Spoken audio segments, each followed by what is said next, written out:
नमस्कार विद्यार्थी मित्र हो, आपणा सर्वांचे मनपूर्वक स्वागत। आज आपण 12वी भूगोल नवीन अभ्यासक्रमामधील प्रात्यक्षिक क्रमांक 3 विधा विश्लेषण अपसरणाचे मापन यामधील क्रमांक 2 प्रमाणित विचलन स्टँडर्ड डेव्हिएशन यामधील भिन्नतेचा गुणांक व त्यामधील उदाहरणे सोडवणार आहोत। पाठीमागील व्हिडिओमध्ये आपण प्रमाणित विचलन म्हणजे काय व ते कशा प्रकारे सोडवले जाते याची माहिती बघितलेली आहे। भिन्नतेचे गुणांक म्हणजे काय, भिन्नतेचा गुणांक कशा प्रकारे काढला जातो याची माहिती पाठ्यपुस्तकामध्ये पान नंबर 99 वरती दिलेली आहे। आता भिन्नतेचे गुणांक म्हणजे काय बघा, दिलेल्या आकडेवारीत किती विचलन आहे हे जाणून घेण्यासाठी आपण भिन्नतेचा गुणांक किंवा CV वापरतो। म्हणजे आपण पाठीमागे बघितले की आपलं जे SD येईल, उत्तर येईल, ते उत्तर आल्यानंतर चौथ्या टप्प्यामध्ये आपण निष्कर्ष काढतो। हे निष्कर्ष काढण्यासाठी आपल्याला हा भिन्नतेचा गुणांक किंवा CV हा काढावा लागतो। त्याचं सूत्र भिन्नतेचे गुणांक म्हणजे कोइफिशिएंट ऑफ व्हेरियन्स बरोबर प्रमाणित विचलन SD छेद मध्य मीन गुणिले 100। म्हणजे आपलं पूर्ण प्रमाणित विचलनाचे उदाहरण सोडवून झाल्यानंतर आपल्याला भिन्नतेचा गुणांक काढावा लागतो, कारण यामध्ये प्रमाण विचलनाचे जे उत्तर येईल SD ते आपल्याला वर लिहावे लागते आणि खाली मध्य लिहावा लागतो आणि गुणिले 100 करून आपल्याला मग हा भिन्नतेचा गुणांक काढावा लागतो।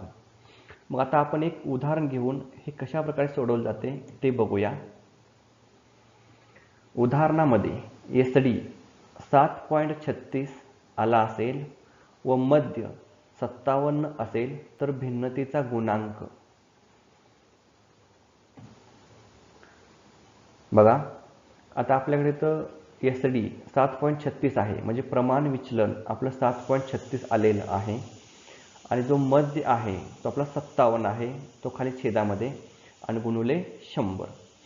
आता हे उदाहरण सोडवल्यानंतर जे उत्तर येईल तो आपला भिन्नतेचा गुणांक असतो। आता या ठिकाणी भिन्नतेचा गुणांक हा 12.91% आलेला आहे। म्हणजे भिन्नतेचा गुणांक हा टक्केवारीमध्ये व्यक्त केला जातो, कारण या ठिकाणी गुणिले 100 असं केलेलं आहे। आता यानंतर भिन्नतेचा गुणांक प्रमाण विचलनाचे मध्य आणि विधेच्या मूल्यामधील विचलन टक्केवारीमध्ये दाखवतो। विधा दोन वेगवेगळ्या दिल्या असतील तर तुलना करण्यासाठी याचा वापर केला जातो। आता भिन्नतेचा गुणांक हा कशासाठी काढला जातो बघा, की आपलं जे SD हे उत्तर आलेलं आहे प्रमाण विचलन आणि आपला जो मध्य आहे यावर आधारित आपल्याला विचलन किती झालेलं आहे हे टक्केवारीमध्ये व्यक्त करावं लागते आणि हे टक्केवारीमध्ये व्यक्त करण्यासाठी भिन्नतेचा गुणांक काढला जातो। म्हणजेच प्रमाण विचलनाचे मध्य आणि विधेच्या मूल्यातील विचलन टक्केवारीमध्ये दाखवतो। आता भिन्नतेचा गुणांक किती टक्के आलेला आहे यावर आधारित विचलन किती झालेलं आहे हे स्पष्ट होते। आता यामध्ये प्रत्येक तज्ञांमध्ये थोडीशी मतभिन्नता दिसून येते। जर भिन्नतेचा गुणांक हा 20% किंवा त्यापेक्षा कमी आला असेल तर विचलन कमी प्रमाणात झाले आहे असे मानले जाते आणि 20% किंवा त्यापेक्षा जास्त भिन्नतेचा गुणांक हा येत असेल तर विचलन जास्त झालेले आहे, दिलेली आकडेवारी एकसंध नाही, अशा प्रकारे निष्कर्ष हा काढला जातो। त्याचबरोबर जर दोन वेगवेगळ्या प्रकारच्या आकडेवारी दिल्या असतील म्हणजे विधा, तर दोन्हींची तुलना करण्यासाठी सुद्धा याचा वापर केला जातो। आता आपल्याला ज्या विधा किंवा ज्या आकडेवारी दिलेल्या आहेत त्या सर्व एकाच प्रकारच्या आहेत, म्हणजे या ठिकाणी आपल्याला दोन आकडेवारींची तुलना ही करावी लागत नाही, परंतु आपण भिन्नतेचा गुणांक हा किती येणार आहे त्यावर आधारित आपण शेवटी निष्कर्ष काढणार आहोत. पाठ्यपुस्तकामध्ये पान नंबर 99 वरती प्रश्न क्रमांक 2 दिलेला आहे. त्यामध्ये म्हटलेलं आहे, दिलेली आकडेवारी वेगवेगळ्या नगरांमध्ये निवासी भूमी उपयोजनाखालील टक्केवारी दाखवतो. प्रमाण विचलन काढा आणि निकालाबद्दल विवेचन करा. एका कॉलममध्ये नगर निवासी भूमी उपयोजन खाली भूमीची टक्केवारी दिलेली आहे आणि पुढे नगर दिलेले आहेत अ, आ, इ, ई, उ, ऊ, ए, ऐ, औ ही नगरं आहेत आणि खाली टक्केवारी आहे 57, 64, 63, 67, 49, 59, 44, 47, 41, 59. आता या ठिकाणी उदाहरण देताना आडवी मांडणी केलेली आहे. आपल्याला पुढे तक्त्यामध्ये उदाहरण सोडवताना याची उभी मांडणी करावी लागते. आता आपण याची जी पहिली पायरी आहे मध्य किंवा एक्स काढणे, तो एक्स काढू.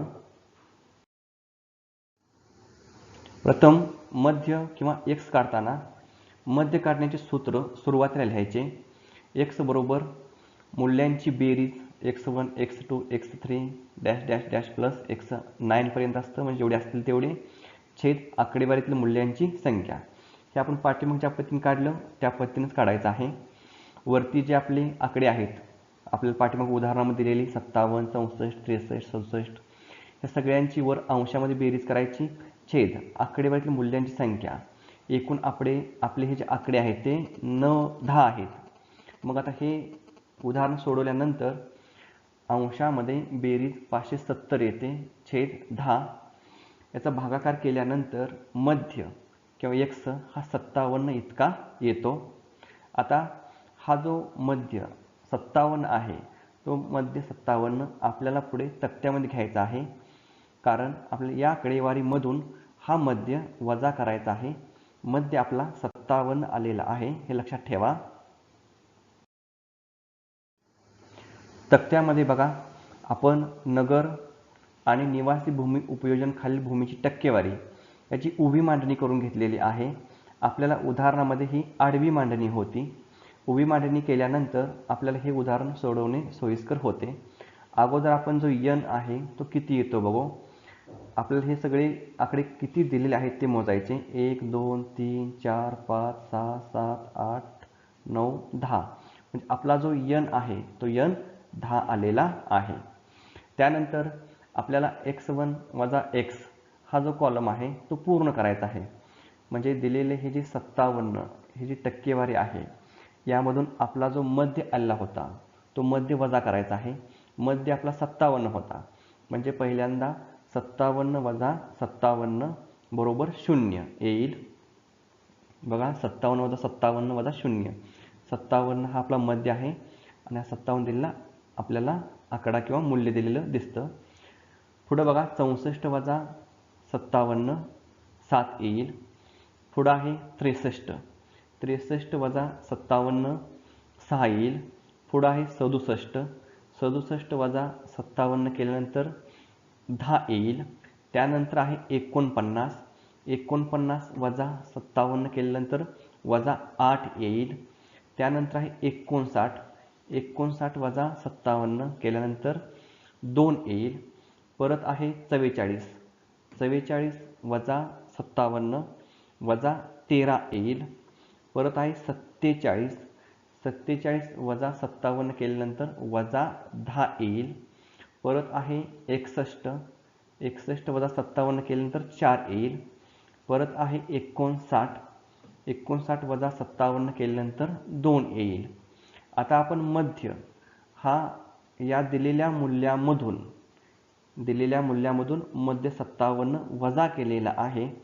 आता हा जो आलेले आकडे आहेत त्यांचा आपल्याला वर्ग या ठिकाणी करायचा आहे.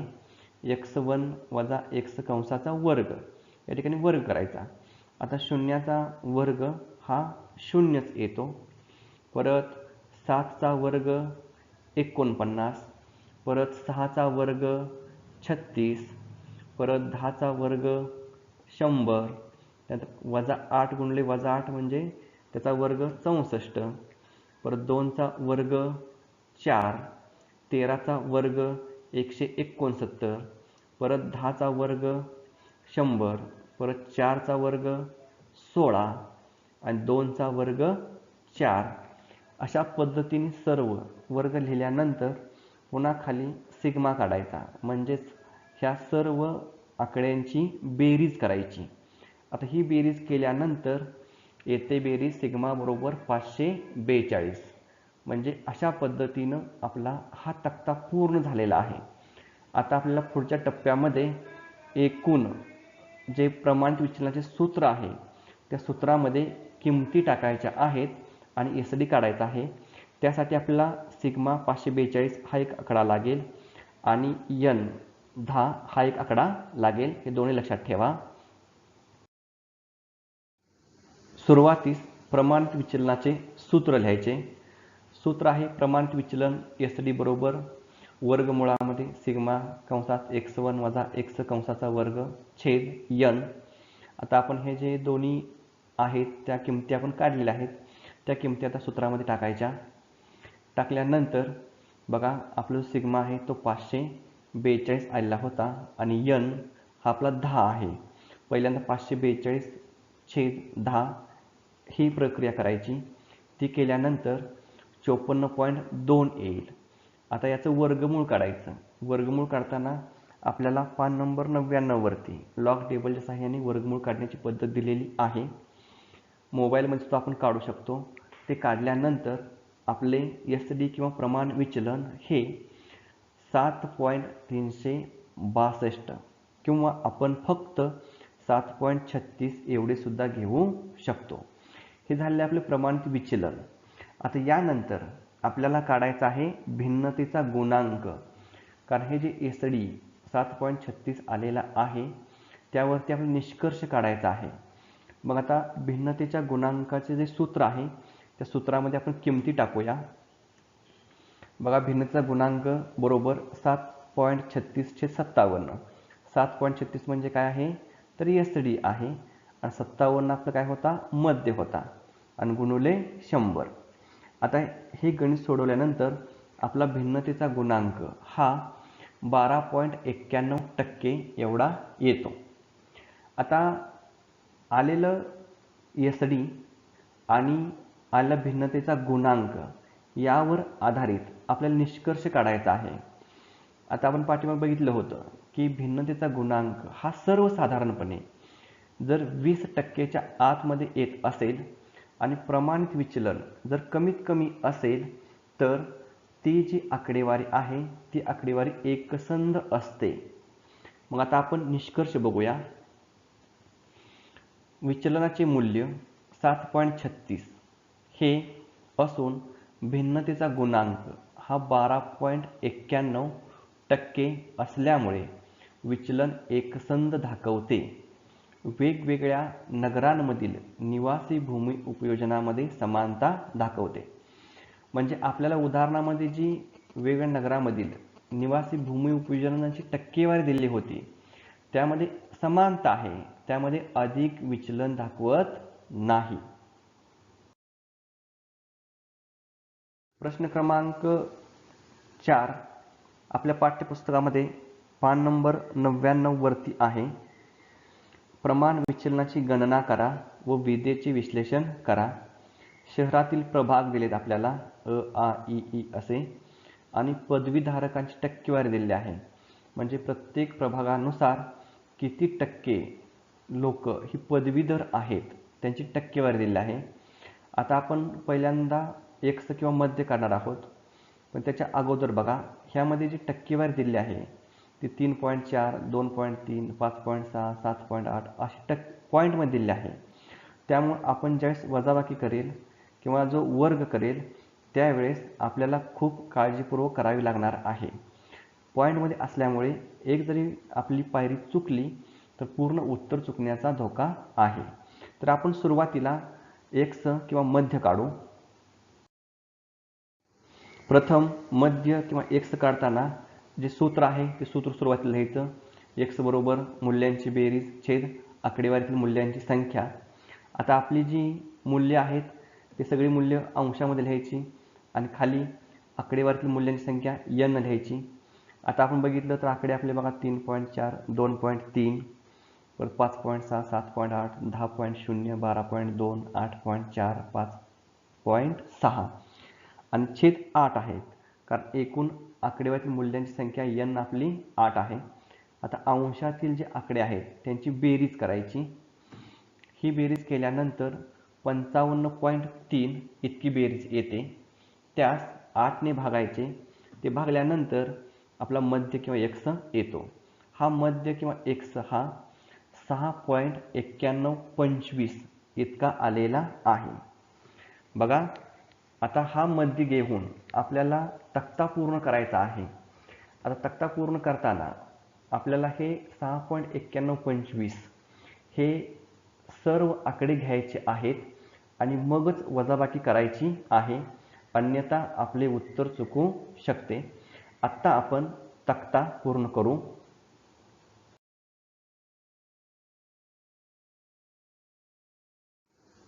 या ठिकाणी तक्ता तुम्हाला पूर्ण करून दिलेला दिसेल, कारण आता प्रत्येक स्टेपनुसार म्हणजे n कसा काढायचा बेरीज करून तुम्हाला माहिती आहे. परत पदवीधारकांची टक्केवारी जी आकडेवारी आहे त्या आकडेवारीमधून जो आपला मध्य आहे 6.9125 हा कसा वजा करायचा हे पण माहिती आहे. त्यामुळे वेळ न घालवता तुमच्यासाठी हा जो तक्ता आहे तो तक्ता पूर्ण करून दिलेला आहे. मग 3.4 वजा 6.9125 बरोबर वजा 3.5, 6.9125 आपला मध्य आहे. हा मध्य आपण वजा करतो आणि त्यानंतर येणारी जे आपले उत्तर आहे ते पुढे लिहितो. मग हे सर्व पूर्ण केल्यानंतर आपले जे x1 वजा x आहे ते वजा 3.5, वजा 4.6, वजा 1.3, 0.9, 3.1, 5.3, 1.5 आणि वजा 1.3 येणार आहे. हे आल्यानंतर पुन्हा आपण हा कॉलम पूर्ण करायचा आहे. याचा वर्ग करायचा आहे. 3.5 गुणिले 3.5 असं करायचं. त्याचा वर्ग येईल 12.25. परत वजा 4.6चा येईल 21.16. परत वजा 1.3चा वर्ग येईल 1.69. परत 0.9चा वर्ग येईल 0.81. 3.1चा वर्ग येईल 9.61. 5.3चा वर्ग येईल 28.09. 1.5चा वर्ग येईल 2.25. वजा 1.3चा वर्ग येईल 1.69. आणि या सर्वांची बेरीज केल्यानंतर ह्या कॉलमची एकूण बेरीज येईल सिग्मा बरोबर 77.55. म्हणजे आपली पूर्ण प्रक्रिया झाल्यानंतर आपला सिग्मा काढता येतो. आता हे दोन आकडे लक्षात ठेवा. सिग्मा आपल्याला आहे 77.55 आलेला आहे आणि आपला जो n आहे तो 8 आहे. आता आपण प्रमाणित विचलनाच्या सूत्रामध्ये ह्या किमती टाकू. प्रमाणित विचलन काढत असताना सुरुवातीला प्रत्येक वेळेस त्याचं सूत्र लिहायचं. प्रमाणित विचलन SD बरोबर वर्गमुळामध्ये सिग्मा कंसात x1 वजा x कंसाचा वर्ग छेद n हे लिहायचंच आणि पुन्हा त्यामध्ये आपल्या जे किमती आलेल्या आहेत त्या किमती टाकायच्या. आपला जो सिग्मा आपण पाठीमागे काढला होता तो 77.55 आलेला होता. आपला जो n आहे तो n 8 आहे. आता 77.55 छेद 8 ह्याचा भागाकार करायचा. तो भागाकार 9.693 इतका येईल. आता याचं वर्गमूळ काढायचं. आता हे वर्गमूळ काढल्यानंतर वर्गमूळ येईल 3.11. म्हणजेच हे आपलं प्रमाणित विचलन किंवा SD आहे. आपला SD किंवा प्रमाणित विचलन हे सरासरी 3.11 इतका आलेला आहे. आता ह्या SDची किंमत घालून आणि मध्यची किंमत घालून आपल्याला भिन्नतेचा गुणांक काढायचा आहे.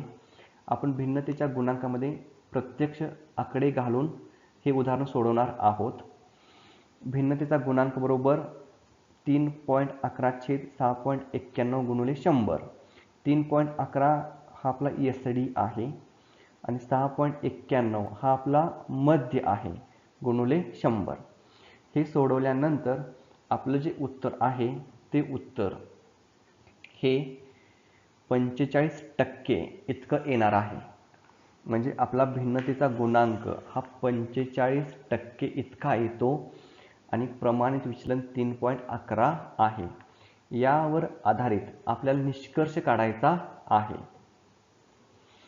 निष्कर्ष बघा, विचलनाचे मूल्य 3.11 इथं बघा 3.11 आहे हे असून भिन्नतेचा गुणांक 45% असल्यामुळे अधिक विचलन दाखवते. म्हणजे या ठिकाणी भिन्नतेचा गुणांक 45% आलेला आहे. मग आपण जर भिन्नतेचा गुणांक 20% पेक्षा जर जास्त येत असेल तर सर्वसाधारणपणे आपण विचलन जास्त आहे असं म्हणतो. म्हणून या ठिकाणी भिन्नतेचा गुणांक 45% असल्यामुळे आपले जे उदाहरणातील विचलन आहे ते विचलन अधिक दाखवते. उदाहरण क्रमांक 5 पाठ्यपुस्तकामध्ये पान नंबर 100 वरती दिलेले आहे. प्रमाण विचलनाची गणना करा, आलेल्या उत्तराचे विश्लेषण करा. गावाची नावं एका कॉलममध्ये दिलेली आहेत आणि दुसऱ्या कॉलममध्ये लोकसंख्या दिलेली आहे. म्हणजे अशा पद्धतीनं अ गाव असेल तर त्याची लोकसंख्या 500 आहे, आचे असेल 200 आहे. अशा पद्धतीने आकडे दिलेले आहेत. आता सुरुवातीला आपण पहिली स्टेप याचा मध्य काढू. प्रथम x किंवा मध्य काढू. सुरुवातीला मध्य काढण्याचे सूत्र लिहायचे ते तुम्हाला माहितीच आहे. x बरोबर मूल्यांची बेरीज छेद आकडेवारीतील मूल्यांची संख्या. त्यामध्ये आकडे कसे लिहायचे हे पण माहिती आहे तुम्हाला. सर्व आकडे जे दिलेले असतील ते वरती लिहायची आणि एकूण आकड्यांची संख्या आहे ती संख्या खाली लिहायची. मग आपण हे सर्व आकडे लिहिलेले आहेत. आता यांची बेरीज करायची आणि त्याला 7 ने भागायची. ह्या सर्वांची बेरीज येते 2500 छेद 7. हा भागाकार केल्यानंतर आपला मध्य किंवा x हा 357.14 इतका येतो.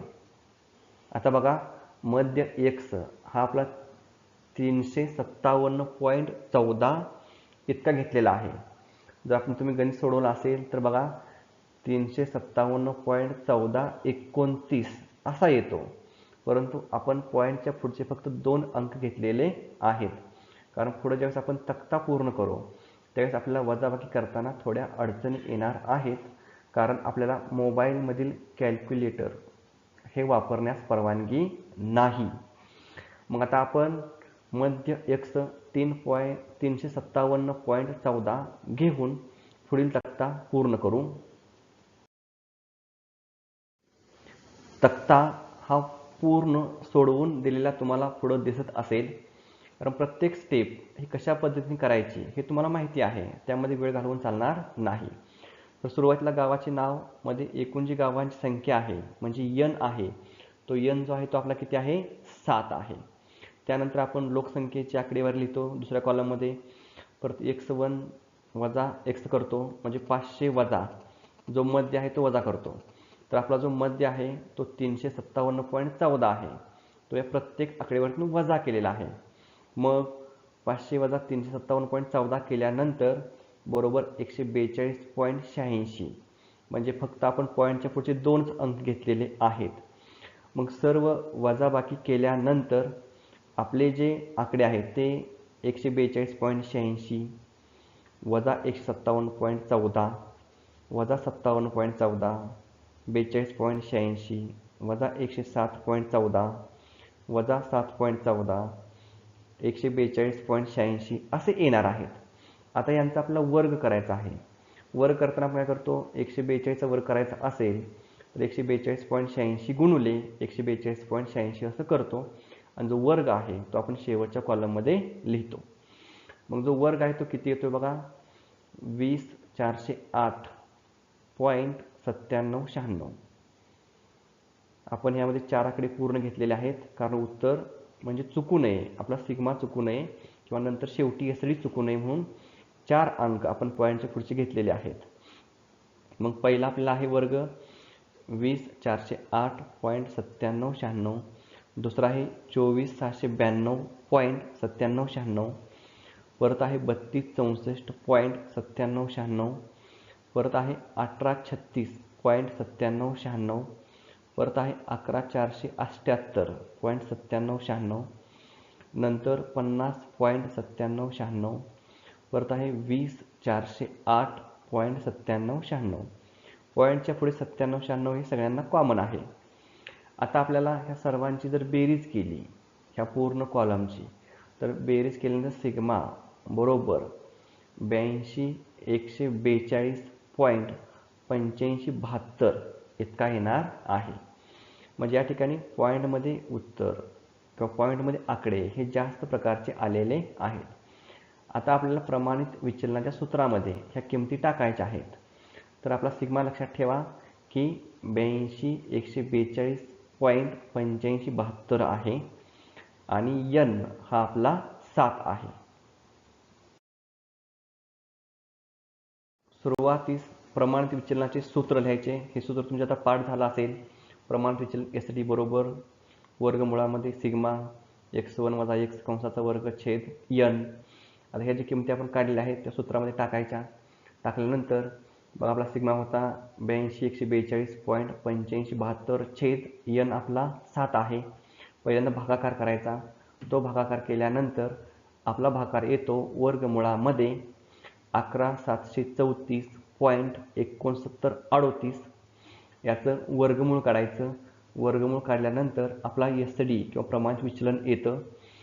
प्रमाणित विचलन किंवा SD बरोबर आपला 108.32 एवढा आलेला आहे. 108.33 घेतला तरी चालतो.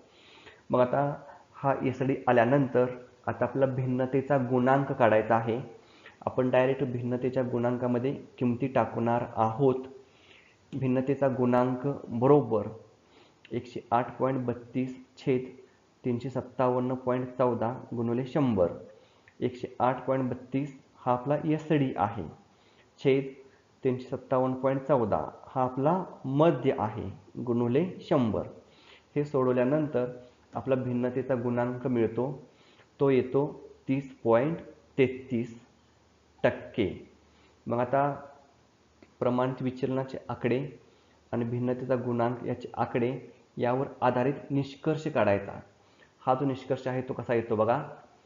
विचलनाचे मूल्य 108.32 हे असून भिन्नतेचा गुणांक 30.33% असल्यामुळे अधिक विचलन दाखवते. म्हणजे विचलनाचे आपले जे आकडे आहेत ते 108.32 आला आहे, म्हणजे तो सुद्धा कसा आहे मोठा आहे. आणि त्याचबरोबर आपला भिन्नतेचा गुणांक जो आहे तो 30.33 आहे, हा सुद्धा जास्त आहे. आणि म्हणून दिलेल्या आकडेवारीमध्ये आपल्याला अधिक विचलन दिसते.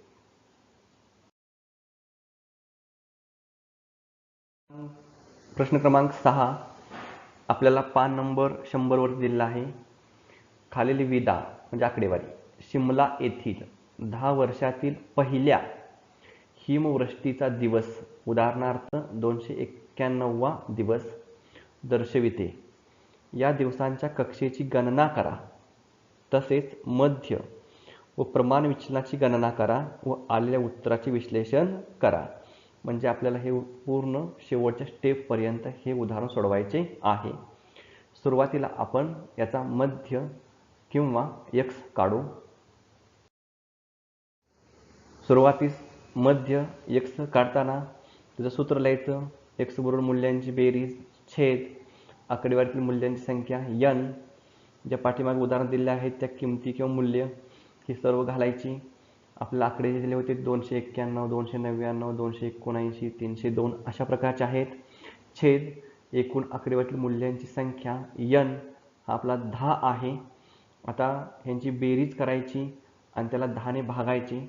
बेरीज केल्यानंतर येते 2978 छेद 10. हा भागाकार केल्यानंतर आपल्याला मध्य किंवा x मिळतो. आपला मध्य x हा 297.8 इतका येतो. आता ही पहिली पायरी आपली पूर्ण झालेली आहे. हा मध्य घेऊन आता आपला तक्ता जो आहे तो तक्ता पूर्ण करायचा आहे. फक्त लक्षात ठेवा मध्य एक्स आपला 297.8 इतका आलेला आहे. या ठिकाणी तुम्हाला पूर्ण तक्ता हा सोडवून दिलेला आढळून येईल. पहिल्या हेमोष्टीचे दिवस आहेत ते दिवसांची जर आपण एकूण संख्या मोजली तर ती जी संख्या आहे तो n आपला किती येतो 10 येतो. परत या आकडेवारीमधून आपल्याला जो मध्य आलेला आहे 297.8 हा वजा करायचा आहे आणि किती येतो ते बघायचं आहे. 291 वजा 297.8 बरोबर वजा 6.8 इतकं येतो. मग हे सर्व वजाबाकी तुम्ही करायचे आहे व्यवस्थित, आकडे चुकवायचे नाहीत कारण पॉईंटमध्ये आहेत. हे सर्व केल्यानंतर आपली वजाबाकी किती येते बघा. वजा 6.8 1.2 वजा 18.8 4.2 वजा 17.8 5.2 1.2 6.2 9.2 16.2. आता या सर्वांची वर्ग आपल्याला शेवटच्या कॉलममध्ये करायचा आहे. वजा 6.8चा वर्ग येतो 46.24. प्रत्येकाची वर्ग केल्यानंतर कसे येतात बघा. 46.24 1.44 353.44 17.64 316.84 27.04 1.44 38.44 84.64 आणि शेवटचा 262.44. ह्या सर्वांची बेरीज केल्यानंतर सिग्मा येतो. सिग्मा बरोबर 1149.6. बघा हे लक्षात ठेवा आपला सिग्मा किती आहे 1149.6 आणि जो n आहे तो 10 आहे.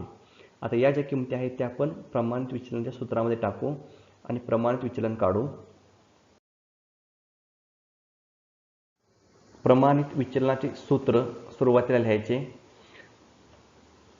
प्रमाणित विचलन बरोबर वर्गमुळामध्ये सिग्मा कंसात x1 वजा x कंसाचा वर्ग छेद n. यामध्ये ज्या आपल्या किमती आलेल्या आहेत त्या किमती टाकून घ्यायच्या. 1149.6 हा आपला सिग्मा होता आणि n हा आपला 10 आहे. पहिल्यांदा ह्या दोन्हींचा भागाकार करायचा. भागाकार केल्यानंतर तो भागाकार येतो वर्गमुळामध्ये 114.96. आता याचं वर्गमूळ काढायचं. वर्गमूळ काढल्यानंतर ते येते आपलं SD. मग आपला प्रमाणित विचलन किंवा SD येतो सरासरी 10.72. आता SD आल्यानंतर आता परत भिन्नतेचा गुणांक काढायचा.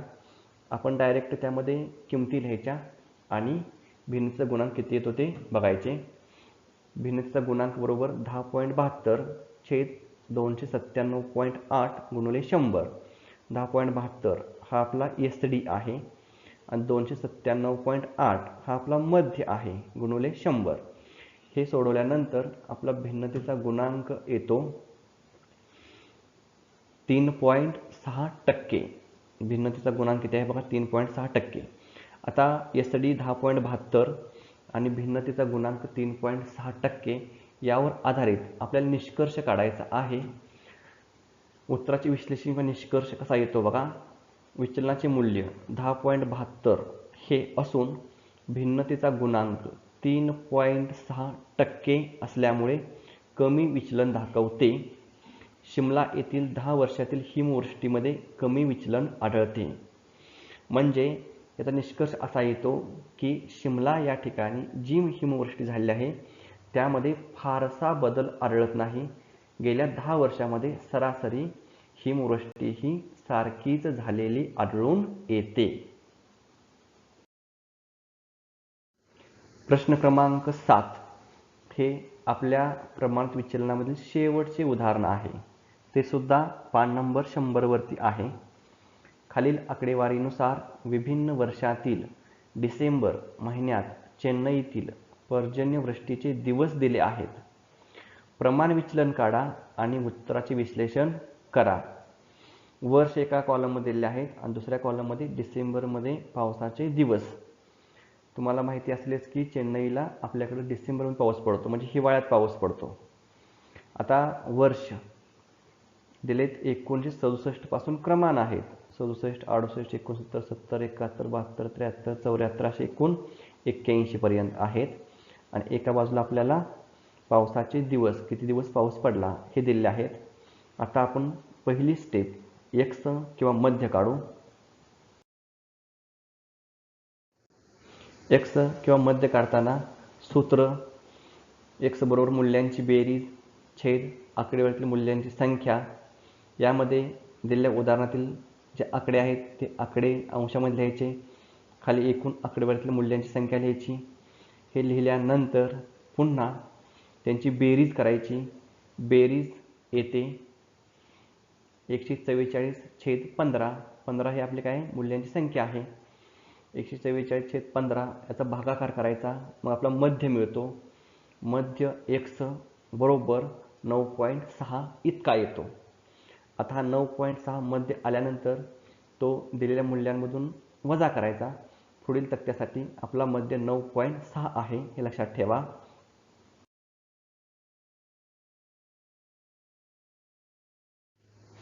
या ठिकाणी तुम्हाला तक्ता हा पूर्ण करून दिलेला दिसेल. आता तुम्हाला हे कशापासून सोडवायचे चांगल्या प्रकारे सराव झाला असेल, त्यामुळे प्रत्येक स्टेपनुसार न जाता तक्ता पूर्ण केलेला आहे. आता एका बाजूला वर्ष लिहिलेले आहेत. एकूण वर्षांची संख्या म्हणजे n 15 आहे. आपल्याला 15 वर्षांची आकडेवारी दिलेली आहे. डिसेंबरमध्ये पावसाचे दिवस दुसऱ्या कॉलममध्ये लिहिलेत. तिसऱ्या कॉलममध्ये x1 - x म्हणजे ह्या दिवसांमधून आपला जो मध्य आहे 9.6 आपण पाठीमागे काढलेला तो प्रत्येकातून वजा केलेला आहे आणि आलेले जे आकडे आहेत ते इथं लिहिलेले आहेत. मग हे जे आकडे आहेत ते 0.4, 2.4, वजा 0.6, वजा 2.6, 0.4, परत 1.4, 0.6, 0.4, 0.6, 3.4, वजा 1.6, 0.6, 0.4, वजा 1.6 आणि 0.6 असे येतील. हे आल्यानंतर पुढे तुम्ही यांचा वर्ग करायचा आहे. वर्ग येतो बघा 0.16, 5.76, 0.36, 6.76, 0.16, 1.96, 0.36, 0.16, 0.36, 11.56, 2.56, 0.36, 0.16, 2.56 आणि 0.36. ह्या सगळ्यांची बेरीज केल्यानंतर आपली बेरीज येईल सिग्मा बरोबर 33.6. लक्षात ठेवा सिग्मा 33.6 आहे आणि n आपला 15 आहे. आता ह्या ज्या किमती आहेत त्या किमती आपण आपल्या सूत्रामध्ये टाकायच्या. प्रमाणित विचलनाचे सूत्र पहिल्यांदा लिहायचे. SD बरोबर वर्गमुळामध्ये सिग्मा कंसात x1 - x कंसाचा वर्ग छेद n. ह्यामध्ये ज्या आलेल्या किमती आहेत त्या टाकायच्या. आपला सिग्मा आहे 33.6 आणि n आहे 15. पहिल्यांदा भागाकार करायचा. भागाकार केल्यानंतर भागाकार येतो वर्गमुळामध्ये 2.24. याचं वर्गमूळ काढायचं. मग आपला SD येतो. प्रमाणित विचलन SD आपला येतो सरासरी 1.49. आता SD आल्यानंतर भिन्नतेचा गुणांक काढायचा. भिन्नतेचा गुणांक बरोबर 149 छेद 9.6 गुणिले 100. 1.19 हा SD आहे आणि 9.6 मध्य आहे. हे सोडवल्यानंतर आपला भिन्नतेचा गुणांक टक्केवारीमध्ये येतो. भिन्नतेचा गुणांक बरोबर 15.52%. आता आपले दोन आकडे मिळालेत. SD आला 1.49 आणि भिन्नतेचा गुणांक आहे 15.52. यावर आधारित निष्कर्ष काढायचा.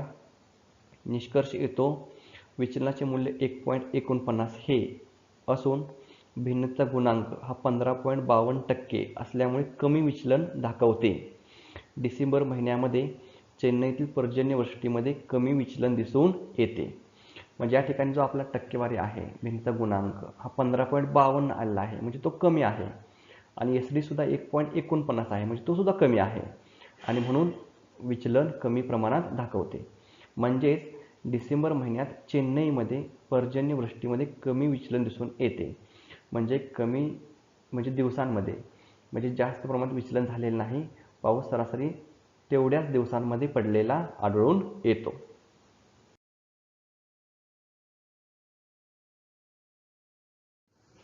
प्रमाण विचलनाची पाठ्यपुस्तकामध्ये जी उदाहरणे दिलेली आहेत, जी आपल्याला प्रात्यक्षिकामध्ये लिहायची आहेत, ती सर्व उदाहरणे सोडवून दिलेली आहेत. तरीसुद्धा तुम्ही एक उदाहरण हे तुम्हाला सराव प्रात्यक्षिकासाठी समोर दिलेले दिसत असेल, ते उदाहरण तुम्ही सोडवा आणि सोडवल्यानंतर त्याचं जे उत्तर आहे ते कमेंट्समध्ये लिहा. तुम्हाला काही अडचणी असतील तर तुम्ही कमेंट्समध्ये लिहून विचारू शकता. तुमच्या प्रत्येक शंकेचं निरसन हे केलं जाईल.